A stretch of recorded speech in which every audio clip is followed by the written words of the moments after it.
우리 수요일 날에는 에베소서를 보고 있습니다. 에베소서 1장 15절에서 19절입니다. 에베소서 1장 15절에서 19절까지 우리 사도 바울의 기도의 내용이거든요. 얼마나 그 아비의 마음으로 생명을 걸고 에베소 교인들을 향해서 하는 그 기도의 내용이 무엇인지 한번 우리 보면 좋겠습니다. 15절 제가 읽을게요.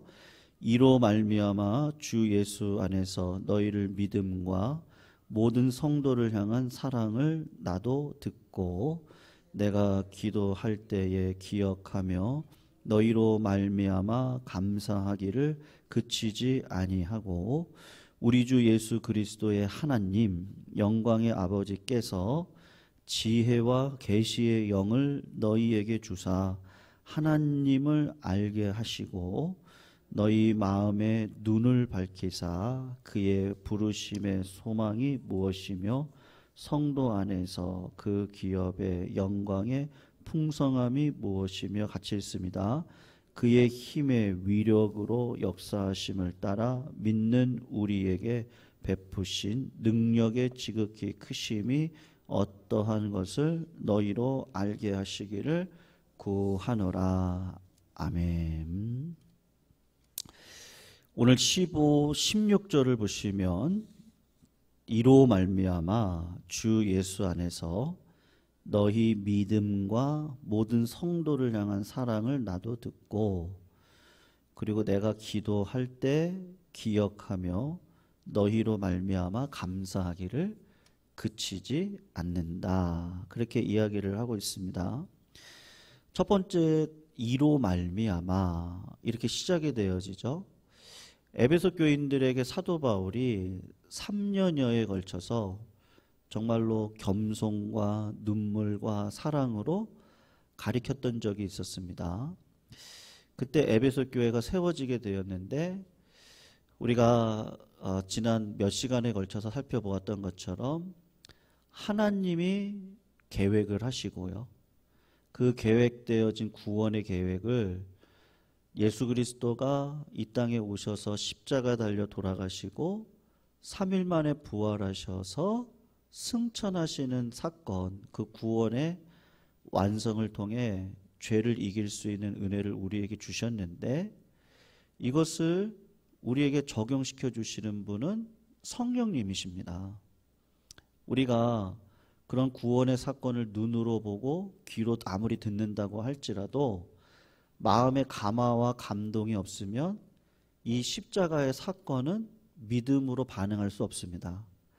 그래서 성령님께서 적용을 해주시는 거죠. 우리의 마음 가운데 부드러운 마음을 주시고 감화와 감동을 주셔서 성령님께서 이 하나님의 놀라운 계획이 창조 전부터 있었고 그리고 그 하나님의 놀라운 계획을 이루기 위해서 하나님이 끊임없이 사람들에게 찾아오셔서 그 구원의 복음이 무엇인지를 설명하시고 그리고 이것을 이룰 수 있는 방법은 너희들이 할 수 있는 게 아니라 내가 직접 할 거야. 그걸 예수 그리스도 성자 하나님을 통해서 보여주시고 이게 믿어지도록 성령님이 역사해 주셨다.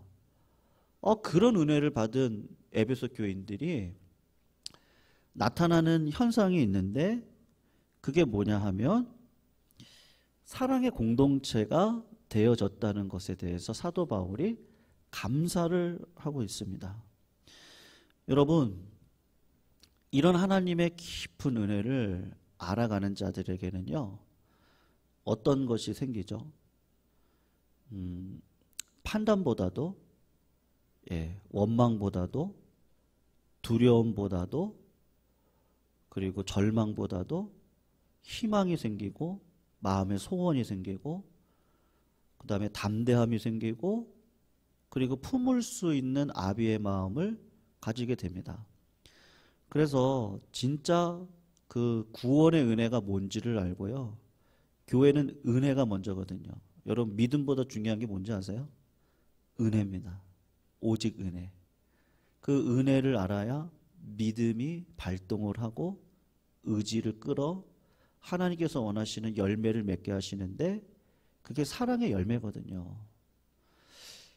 그러니까 사도 바울이 지금 에베소서는요, 감옥에 갇혀 있을 때 쓴 서신입니다. 사도 바울이 감옥에 갇혀 있으면서도 항상 기뻐하고 쉬지 말고 기도하고 범사에 감사하는 그런 구원의 삶을 살아갑니다. 왜 그래요? 은혜 때문에요. 그 은혜가 너무 감격스러워서 그런 감사와 사랑과 풍요의 삶을 살아가고 있는데 어디에서요?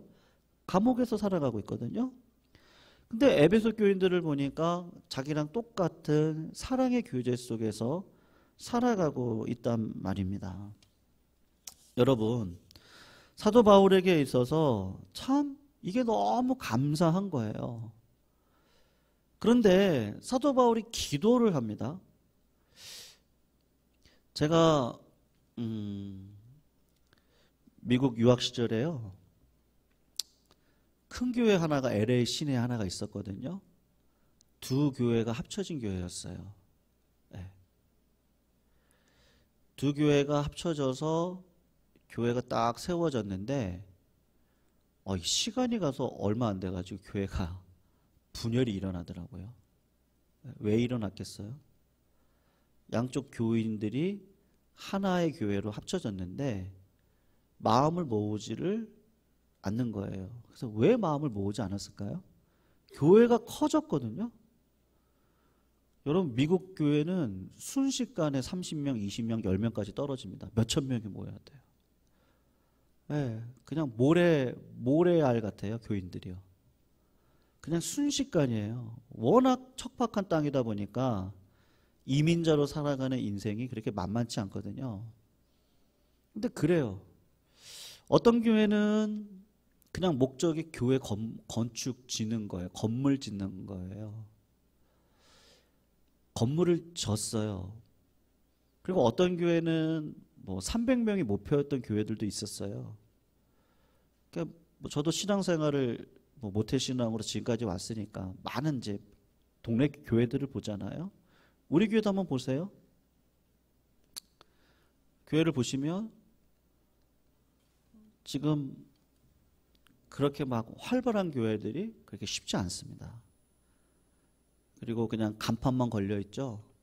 성도들이 예배당을 오고 가지를 않는 교회들이 이 주변에도 많거든요. 처음부터 그랬겠어요? 그렇지 않거든요.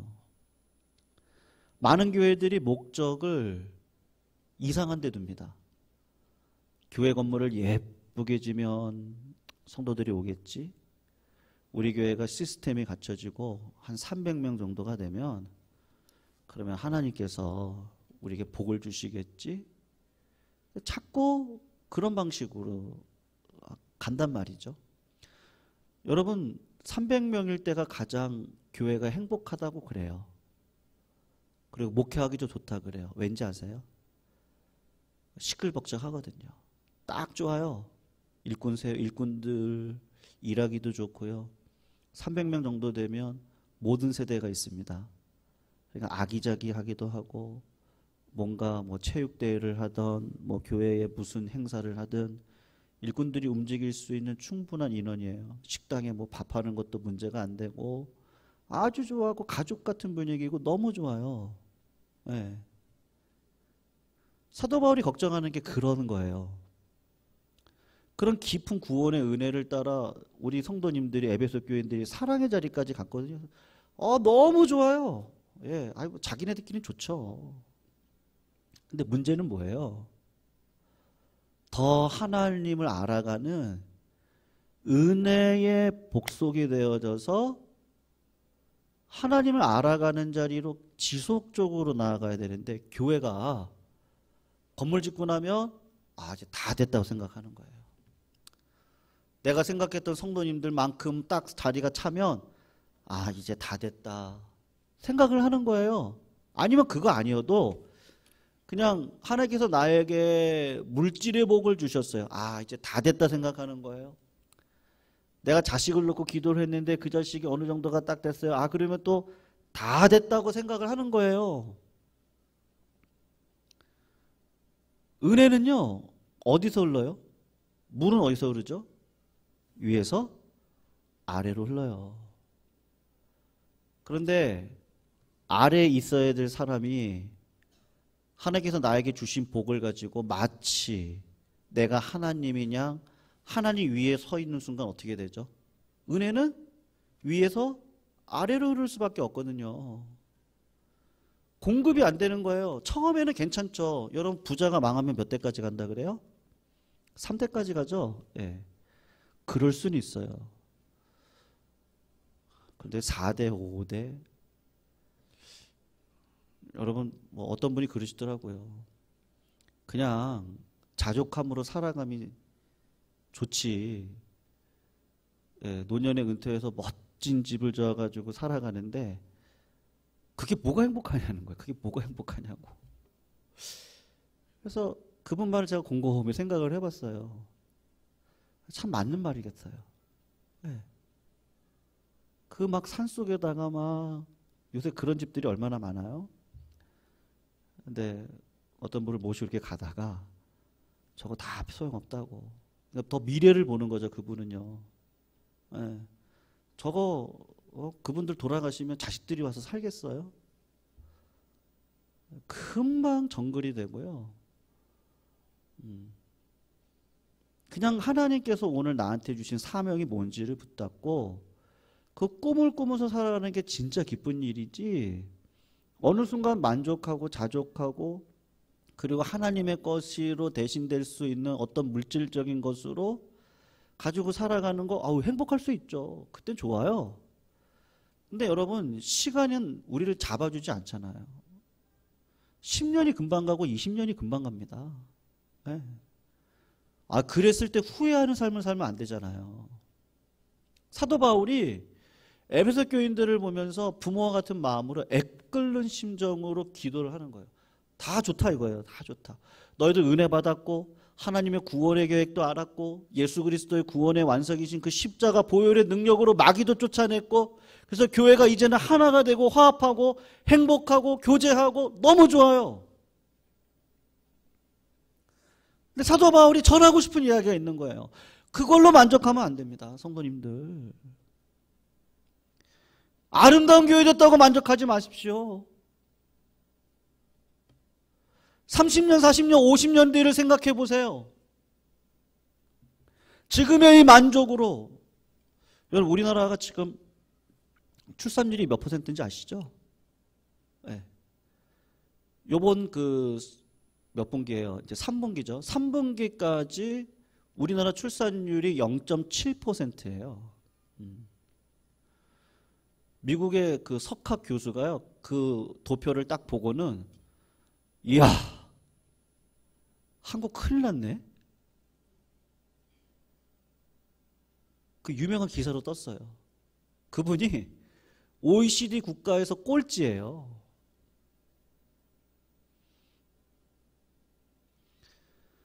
지금 어르신 세대들이 우리나라 부흥기를 이끌었던 세대들이죠.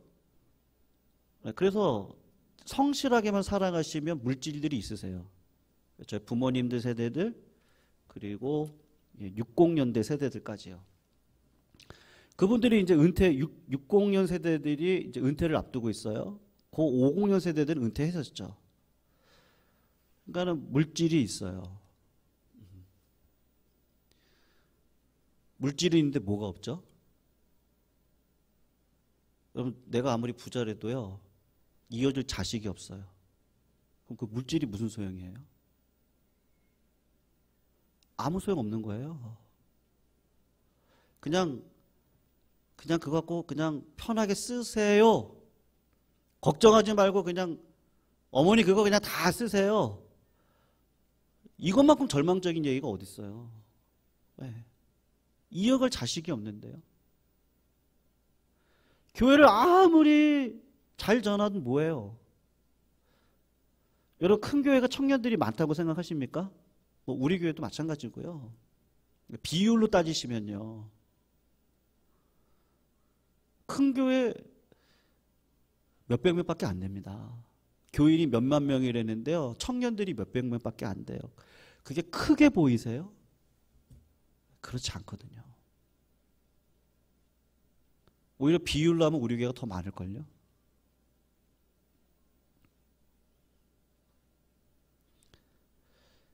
사도 바울이 에베소 교회를 향해서 그걸로 만족하면 안 됩니다. 여러분, 아이들이요 예언을 합니다. 스가랴 나와 있는 거. 요엘이죠. 저기 죄송합니다. 제가 이름이 기억 안 나는데 요엘서죠. 아이들이 입을 열어서 예언을 합니다. 이게 성령의 특징이에요. 젊은이들이 환상을 봅니다. 그리고 거기 늙은이들이라고 되어 있는데 여러분 죄송합니다. 그냥 있는 그대로 늙은이 나이 드신 분들이 꿈을 꿉니다. 나이 드신 분들이 그냥 이렇게 살다 가지 뭐 그러시면 안 돼요. 젊은이들이 포기하고 좌절하고 살아가면 안 돼요. 세상 바람 따라서요. 여러분 국민의 80% 이상이 코인 투자하는 건 도박이라고 얘기하고 있어요. 근데 젊은 국회의원을 비롯한 많은 젊은이들이요. 도박에 빠져 있어요. 세상 바람에 흔들리고 살아가고 있어요. 왜 그래요? 환상이 없어서요. 어린아이들의 꿈이 뭔지 아세요? 유튜버래요. 유튜버가 되면 1년에 몇 억씩 뭐 10억, 20억씩 번대요. 근데 그건 상위 1%일 뿐이에요. 꿈이 없어요. 말씀이 안 들어가요. 세상 바람에 흔들리고 막 살아가요. 왜 그런 거예요? 어느 순간 우리 한국교회가 발전해 왔죠. 근데 너무 취해버렸어요. 뭐에 취해버렸어요? 세상 바람에 취해버렸어요. 그래가지고 물질이 마음의 주인으로 우상으로 찾아왔어요. 내가 하나님보다 더 위에 서 있네요. 하나님의 공급하심이 필요한데 내려가야 되는데 안 내려가네요. 그러니까 교회가 자꾸 어떻게 돼요? 쇠퇴되는 거죠. 에베소 교회가 엄청난 부흥을 했습니다. 여러분 3차 전도 여행 때 어떤 일이 일어났어요? 그 마술사들이 다 예수 믿었어요. 그 책을 가져다 불태웠잖아요. 그 책값이 얼마인지 아세요? 제가 지난번에 말씀드렸는데 한 55억이 되거든요. 여러분 55억의 그 책을 불태우고 에베소 교회가 든든히 섰다는 건 엄청난 하나님의 은혜가 있었다는 거예요. 근데 사도 바울이 떠나놓고 보니까 참 감사한데, 그런데 또 에베소 교회를 멀리 놓고 보니까 더 구하고 싶은 게 있는 거예요. 그거를 사도 바울이 오늘 얘기를 하고 싶은 거예요. 여러분 17절에서 19절이 그런 마음을 가지고 한번 이 구절을 보세요. 에베소 교회가 만족하고 자족하고 이제 됐다. 에베소 교회 엄청난 부흥이 일어났어요. 몇만 명이 교회로 들어왔을 거예요. 교회가 크게 세워졌어요. 성도 간에 얼마나 아름다운 일들이 일어나요. 여러분 교회들 가서 보세요. 큰 교회 가서 보시면 시끌벅적하고요. 뭐 애들이 막 있는 것 같고요. 있죠. 작은 교회는 안 그런가? 그렇지 않습니다. 작은 교회도 그냥 나름대로의 그 기쁨이 있고 서로 간에 교제가 있고 좋죠. 근데 사도 바울이 걱정이 되는 거예요. 그래서 한번 보시면 우리 17절에서 19절을 한번 그런 마음으로 읽어보시면 좋겠어요. 읽어봅니다. 시작. 우리 주 예수 그리스도의 하나님 영광의 아버지께서 지혜와 계시의 영을 너희에게 주사 하나님을 알게 하시고 너희 마음의 눈을 밝히사 부르심의 소망이 무엇이며 성도 안에서 그 기업의 영광의 풍성함이 무엇이며 그의 힘의 위력으로 역사하심을 따라 우리에게 베푸신 능력의 지극히 크심이 어떠한 것을 너희가 알기를 원하노라. 지금 그렇게 이야기를 하고 있어요. 지금 네 가지를 이야기하거든요. 첫 번째가 하나님을 더 깊이 알아가는 거예요. 그리고 두 번째가 뭐냐 하면 하나님의 부르심의 소망이 무엇인지를 알기를 원해요. 그리고 세 번째가 그 기업의 영광의 풍성함이 무엇인지를 알기를 원하고, 그리고 네 번째가 뭐냐, 믿는 자에게 하나님이 어떻게 역사하시는지를 너희들이 알기를 원한다라고 이야기를 해요. 근데 이 모든 것을 해주시는 분이 누구시냐 했을 때 17절 전반절을 보시면 뭐라고 얘기하죠? 이 모든 네 가지를 다 이루어질 수 있는 분이 있대요. 그분이 누구예요? 아버지, 우리 주 예수 그리스도의 하나님 영광의 아버지께서 지혜와 계시의 영을 너희에게 주셔야지만 이 일들이 이루어질 수 있다는 거예요. 여러분, 성령의 역사가 언제 끊기죠? 다 됐다 할 때요. 예. 여러분, 진짜 부흥은 뭐예요? 진짜 부흥은요, 가난한 마음을 갖는 거예요. 애통한 마음을 갖는 거예요. 의에 줄이고 목마른 자로 살아가는 거예요. 다른 말로 이야기하면 하나님이 아니면 내 인생 안 됩니다 라는 신앙의 고백 가운데 오늘도 하나님을 붙들고 살아가요. 그게 뭘로 나타나요? 묻게 되어 있어요. 하나님, 나에게 이런 고난이 있어요. 나에게 이런 부요가 있어요. 하나님, 나한테 이런 두려움이 있어요. 이런 원망이 있어요. 불평이 있어요. 하나님, 제 마음은 이렇습니다. 욕과 같이 하나님 앞에 나아가는 거죠. 그리고 물어요. 하나님, 왜 나의 삶에 이런 고난을 주십니까? 왜 나의 삶에 이런 부요함을 주십니까? 하나님, 내 삶에 이런 두려움과 떨림이 있는데 하나님 어떻게 하죠? 작은 거 하나를 묻고 하나님 앞에 가는 거예요. 힘들어요. 두려워요. 떨려요. 아, 교만해질라 그래요. 하나님이 아닌 다른 것들이 눈에 보이기 시작을 해요. 내 마음 가운데요, 도덕질하고 싶은 마음이 생겨요. 음란한 마음이 생겨요. 하나님, 이 마음을 어떻게 하죠? 하나님 도와주세요. 아니, 뭐 목회자들은, 큰 교회를 이뤘던 목회자들이 처음에 순수한 마음이 없었겠습니까? 네. 중간에 다 넘어지시잖아요. 왜 그래요? 지혜와 계시의 영을요, 지속적으로 공급받아야 되거든요. 항상 낮은 자리에 있어야 은혜가 떨어지는데 자꾸 높은 자리로다가 가고 싶은 마음이 자꾸 생기는 거예요. 인간의 마음이 그래요.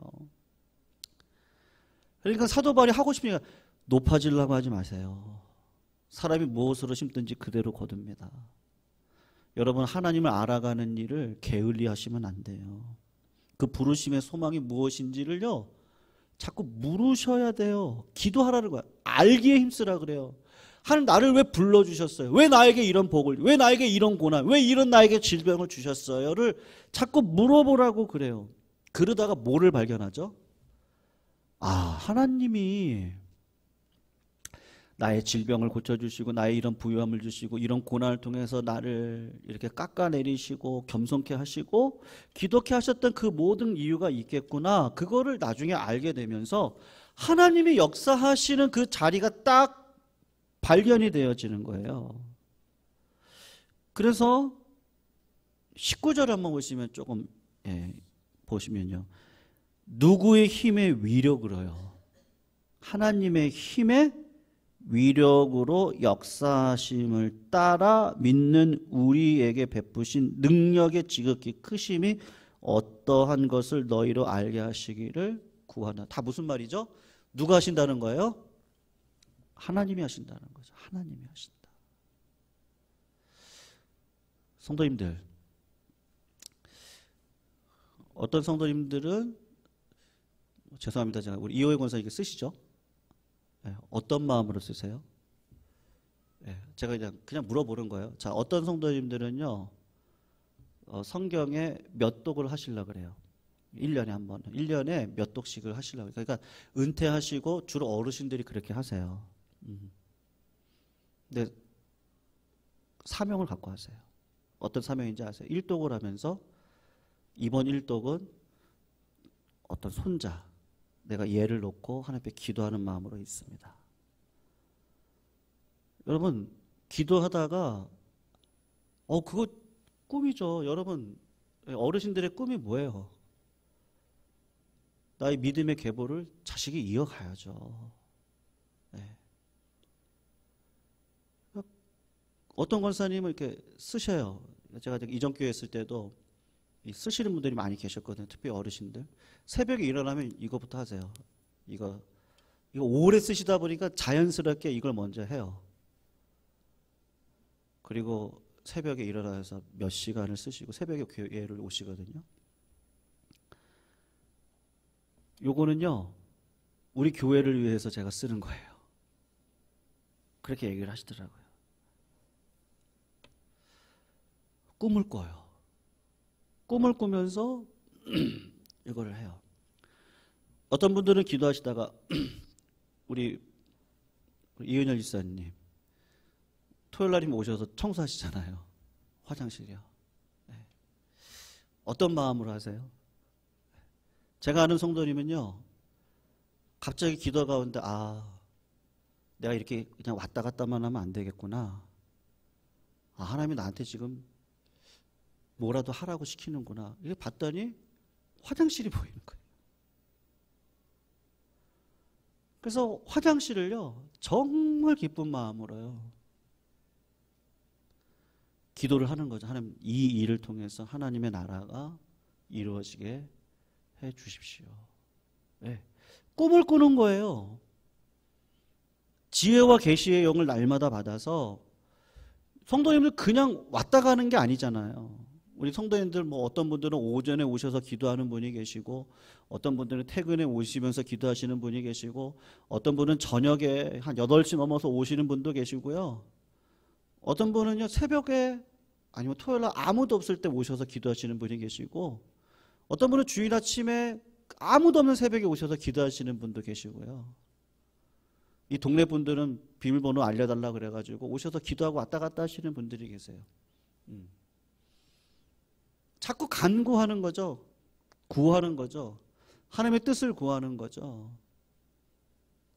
그런 분들이 그냥 허망 없이 그냥 세월 가는 대로 가는가 보다.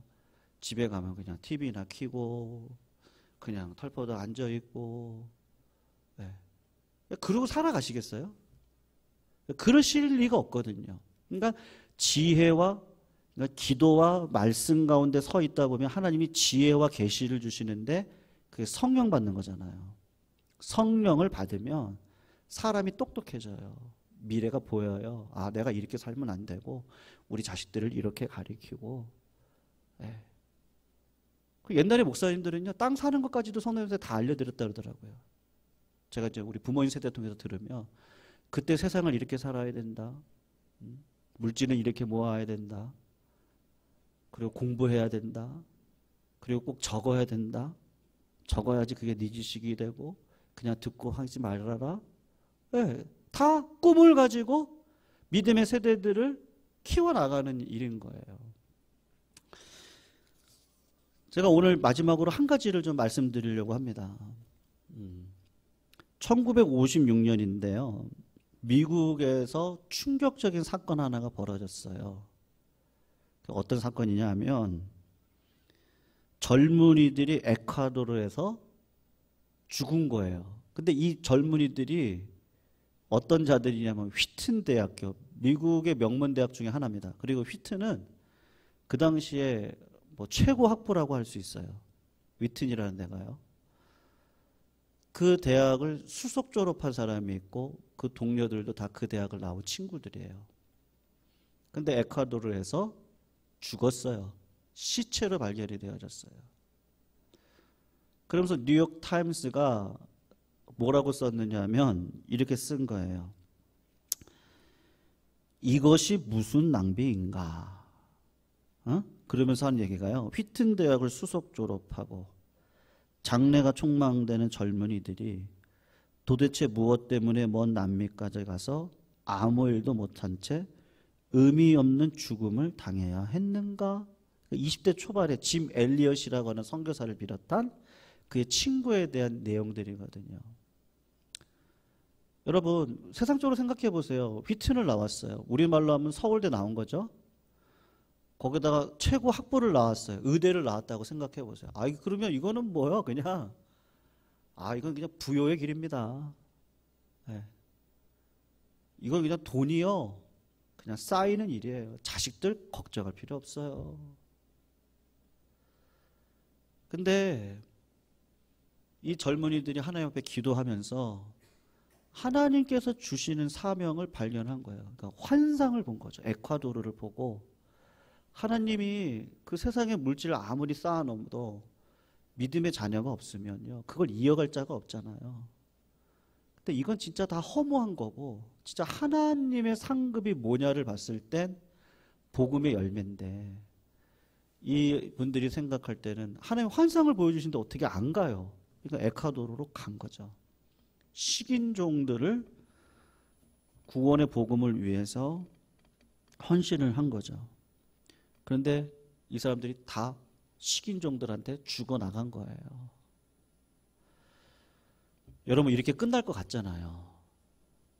그런데 그의 와이프들이요, 하나님의 복음의 증거가 이렇게 끝날 수 없다는 걸 마음에 확신을 얻고 지혜와 계시의 영을 주셔서 자기 애들이 1살, 2살밖에 안 된 아이들을 끌고 미국에서 간호학 교육을 받아서 간호사가 다 돼가지고요, 남편이 죽은 땅, 그 환상을 봤던 그 땅으로 가서 열심히 그들을 섬긴 거예요.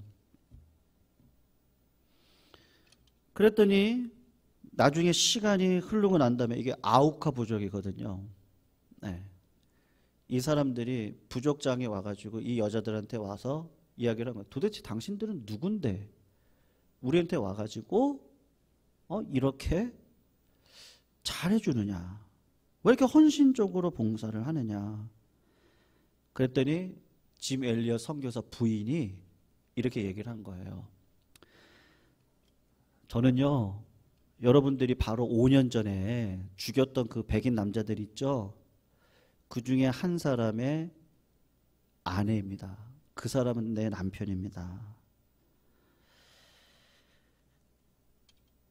그런데 하나님이 제 마음 가운데 자꾸 꿈을 주고 환상을 주고, 이게 진짜 잘 살아가는 거야. 계시를 주는데, 여러분들에게 남겨져 있는 이 복음의 사명을 제가 안전하고는 견딜 수가 없어서 이렇게 와서 복음을 증거하는 겁니다.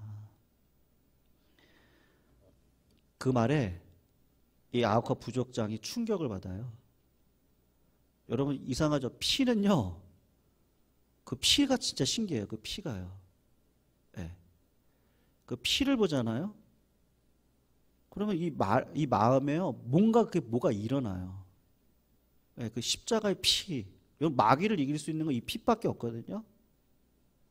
피가 있는 곳에, 순교가 있는 곳에 복음의 능력의 역사가 일어나고 진짜 지혜의, 계시의, 영의 그 충만함이 무엇인지가 드러나는데, 여러분, 그 부족 1000명이 다 예수 믿었습니다. 그 부족장의 아들을 비롯한 그 부족에요, 4명이 다 목사가 되었습니다.